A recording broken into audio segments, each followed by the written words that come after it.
Do you have a small garden or patio? Here are my favorite small trees for small spaces. Starting with Japanese maples, and they can take from shade to part sun and have a wide range of heights from tiny tabletop to above 12 feet. Standard roses, great for tiny patios. They can take full sun and they can be grown in containers or in the ground.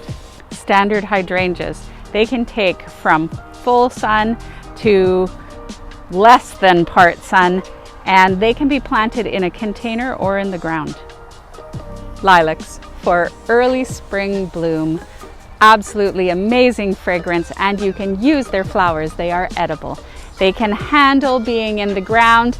They would rather be in the ground than a container, but smaller varieties can be planted in containers.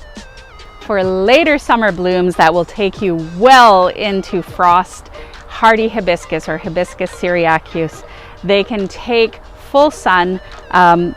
Container culture is fine. In the ground they would prefer. They are one of the last to leaf up, so be patient, but stunning blooms well into the fall.